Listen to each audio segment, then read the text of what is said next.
Hello guys, kumusta po kayo? Ito guys, magmamanual po ulit ako ng Toyota. Ang color code po niya ay 1D4.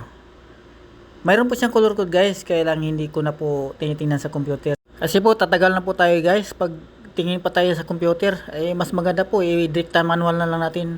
Gumagamit po ako ng tatlong metallic guys, tatlong klaseng metallic.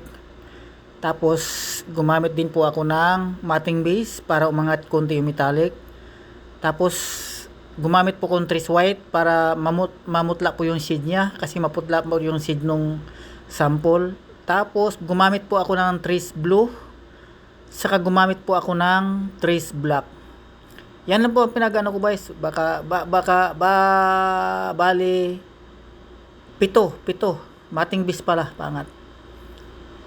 Ayan guys, lagay na lang tayong lagay hanggang dumikit po yung kulay. Mamaya guys, i-spray po natin para po yung mga viewers po natin, wala po silang masabi. Kasi mas maganda po, kasi po sabi nila mas maganda raw po i-spray para makita po yung diferensya. Kaya nga po, lahat ng upload ko ngayon, i-spray ko po kasi maliban lang po kung makunti lang po yung order ng may-ari.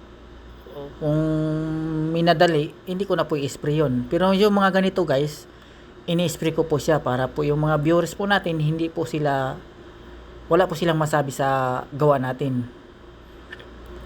Wala po tayong 100% pero yung kulay na ibinibigay ko po, dikit na dikit po yan. Ayan po siya guys. Maya maya guys, i-spray po natin. Ayun, dikit na po siya guys. Lagyan pa natin ng konting trace black, trace white. Ayun na guys, dikit na siya. Malaman natin mamaya yan kung anong kulang pag na-spray na. Pero pag ganitong metallic guys, pag sa tingin mo dikit na, pag i-spray mo hindi na po yan nagbabago. Yan na po yung labas, yan na po yung ano niya. Kung ano po yung kulay ng ganyan, pag i-spray mo, ganyan na rin po yun.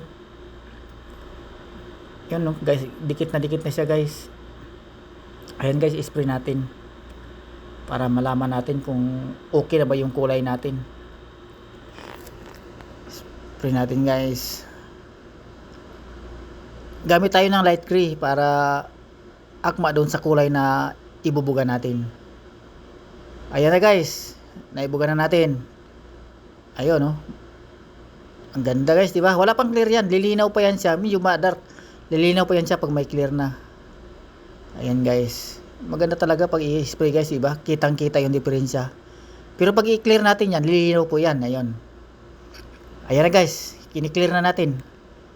Ayan na guys. Ang ganda, diba? Oh. Mayroon mang diferensya, pero kunting-kunti. Wala man po tayong 100% pero yung kulay ko, napakadikit na po yan guys kumpara sa ibang nagmi-mixing. Ayan guys, oh.